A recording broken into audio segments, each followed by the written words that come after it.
Now we turn to the three men who are free tonight for the first time in 18 years, released after. Imagine ser acusado de um crime brutal só por ser diferente. O caso real que inspirou Eddie Manson, em Stranger Things, mostra como o preconceito pode destruir vidas em segundos. Na tarde de 5 de maio de 1993, Christopher Byers, Michael Moore e Steve Brent, todos com 8 anos, saíram para brincar de bicicleta em West Memphis, no Arkansas. Eles eram amigos, colegas de escola e membros do mesmo grupo de escoteiros. Por volta das 19 horas, John Mark Byers, padrasto de Christopher, percebeu que o menino ainda não tinha retornado e alertou a polícia. Outras famílias logo se juntaram à busca pelos filhos, mas durante aquela noite, as diligências policiais foram limitadas. Moradores também vasculharam a vizinhança e chegaram a passar pelo local onde os corpos seriam encontrados, sem notar nada de suspeito. No início da manhã de 6 de maio, a polícia, agora com equipes de resgate, intensificou as buscas, priorizando a área conhecida como Robin Hood Hills, pequena floresta nos arredores da cidade, próxima a um lava rápido. Às 13 horas e 45 minutos, Steve Jones, um agente de condicional juvenil, avistou um tênis preto boiando em uma vala lamacenta. Ao investigar o local, a polícia encontrou rapidamente o corpo de uma das crianças, logo removido do riacho. Em cerca de 1 hora, todos os corpos foram resgatados. Estavam nus, amarrados pelos próprios cadarços, mãos e pés presos atrás das costas, submersos e com muitos ferimentos. O cenário revelou detalhes ainda mais brutais. Os meninos apresentavam sinais de espancamento intenso e mutilação. Christopher Byers, em particular, apresentava mutilação nos genitais. Roupas foram localizadas na água, enroladas em galhos fincados no fundo do riacho. Muitas das peças estavam do avesso e 2 cuecas nunca foram encontradas. A cena do crime sugeria premeditação e ocultação dos corpos, mas quase não havia vestígios de sangue ou fibras no local, o que chamou a atenção dos peritos desde o início, alimentando rumores de que a área teria sido limpa antes de qualquer investigação detalhada. A brutalidade, a idade das vítimas e a forma como os corpos foram deixados provocaram uma avalanche de comoção e pressão midiática. Em questão de horas, a história dominava as manchetes locais e nacionais, dando início a um dos mais conhecidos e controversos casos criminais dos Estados Unidos. Após o impacto do crime e dispensa de provas concretas, a polícia de West Memphis voltou seus olhos para indivíduos da cidade considerados diferentes. Damian Echols logo se destacou nesse cenário. Tinha 18 anos, era visto como um jovem sombrio por vestir-se de preto, ouvir heavy metal e por seu interesse aberto em ocultismo e práticas espirituais alternativas. Era considerado um adolescente problemático com histórico de abandono escolar, depressão e outros transtornos mentais. Sua família enfrentava dificuldades financeiras, vivia sob a vigilância de assistentes sociais e Damian chegou a passar meses internado em uma instituição psiquiátrica no Arkansas, sendo posteriormente considerado portador de incapacidade total pelo sistema de seguridade social. O oficial de condicional juvenil que acompanhou Damian, convencido de que havia cultos satânicos na região, reforçou suas suspeitas com base nessas características e passou a alimentar a polícia com teorias sobre Damian supostamente liderar um grupo ocultista, mesmo sem provas materiais. Esse cenário de pânico moral influenciou totalmente os rumos da investigação. Logo, Jason Baldwin, de 16 anos, melhor amigo de Damian, também passou a ser investigado. Jason era conhecido por seus bons resultados escolares e talento para o desenho. Chegou a receber incentivo de professores para cursar artes, mas foi julgado pela amizade com Damian e seu gosto pelas mesmas músicas alternativas, além da aparência, longos cabelos e camisetas de bandas de rock. Contra ele, não havia absolutamente nenhuma ligação física com o crime, tampouco provas circunstanciais sólidas, apenas especulações. Jesse Miscari Jr., então com 17 anos, era um rapaz simples da região, conhecido por envolvimento em brigas, poucos estudos, dificuldades cognitivas e com um QI de 72, próximo ao limiar da deficiência intelectual. Apesar de Jesse ser apenas um conhecido de escola dos outros dois, e não um amigo próximo, a polícia o viu como alguém vulnerável e facilmente influenciável. Após ser convencido por uma conhecida a colaborar com os investigadores, Jesse foi submetido a um interrogatório de até 12 horas, sem a presença de advogado ou familiares. Cansado e pressionado, ele acabou fornecendo uma confissão cheia de inconsistências e erros sobre o crime, reflexo do ambiente coercitivo e de sua alta sugestionabilidade. Em vários trechos, ele errou datas, descreveu circunstâncias impossíveis e mencionou coisas que não foram encontradas entre os vestígios, como tipos de armas e locais que nunca fizeram parte da investigação oficial. Essa confissão serviria de base para incriminar Damien e Jason, mesmo sendo posteriormente contestada por especialistas em falsas confissões que atestaram que o procedimento usado nesse interrogatório era propício para manipular uma pessoa com as características cognitivas e emocionais de Jesse a aceitar a culpa por um crime que possivelmente ele não cometeu. Apesar da sua declaração ser inconsistente e não corroborada por evidências materiais, a polícia e a promotoria decidiram usar essa confissão como a principal prova contra ele e também contra Damien e Jason, que não tinham ligação direta com o crime. A narrativa construída focava em um suposto ritual satânico que teria sido realizado pelos três, reforçada por um clima social de pânico satânico vigente nos Estados Unidos durante os anos 80 e início dos anos 90. Naquele período, vários casos criminais ganharam contornos de crueldade ritualística, mesmo quando faltavam provas concretas, devido ao medo coletivo e à histeria moral envolvendo supostas seitas ocultistas e práticas demoníacas entre jovens. Esse contexto contribuiu para que características pessoais dos acusados, como gosto musical alternativo, aparência e interesses esotéricos, especialmente no caso de Damien Echols, fossem usados para alimentar preconceitos e impulsionar uma acusação fundamentalmente baseada em suspeitas, medo e narrativa sensacionalista, em vez de provas objetivas.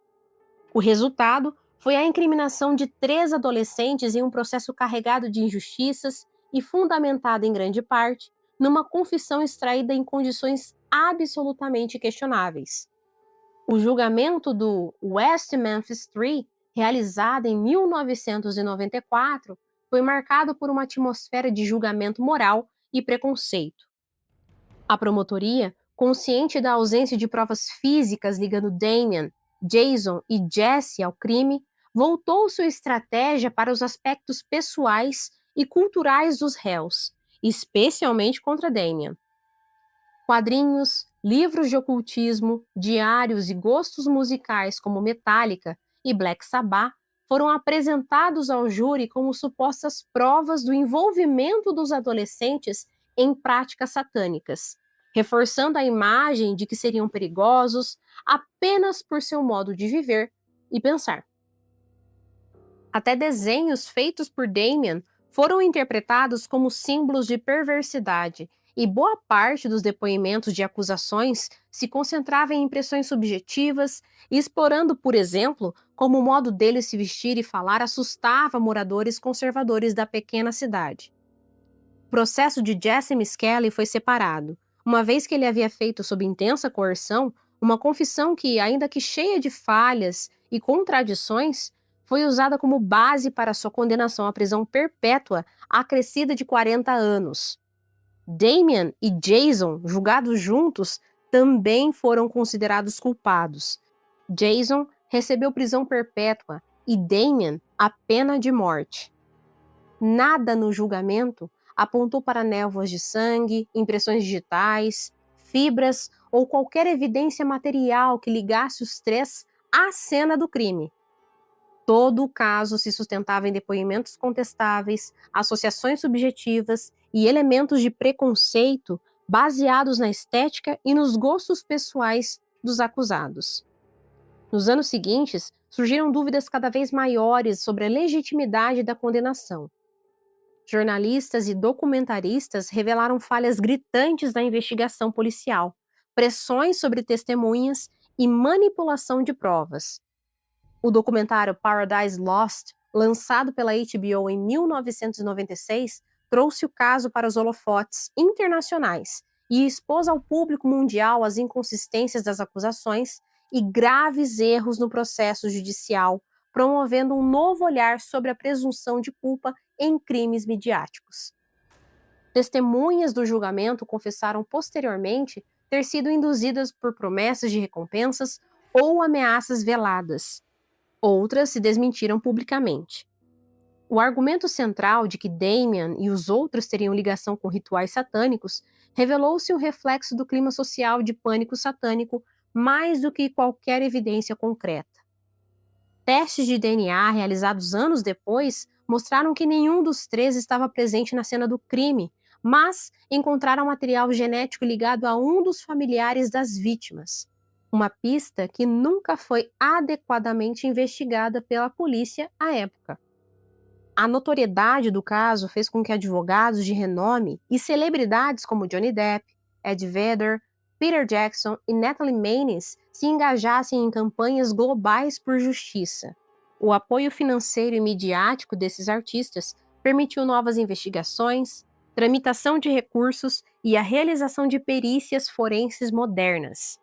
Depois de 18 anos presos, diante da possibilidade de Damien ser executado e de um novo julgamento impossível de garantir absolvição plena, o Estado ofereceu a eles o chamado Alford Plea, em 2011. Por esse acordo judicial peculiar, os três se declararam culpados de forma técnica, admitindo apenas que havia elementos suficientes para a condenação, mas sem admitir de fato o crime e podendo seguir defendendo publicamente sua inocência. Eles foram libertados imediatamente, porém mantiveram fichas criminais, sem direito a processar o Estado ou limpar completamente seus nomes.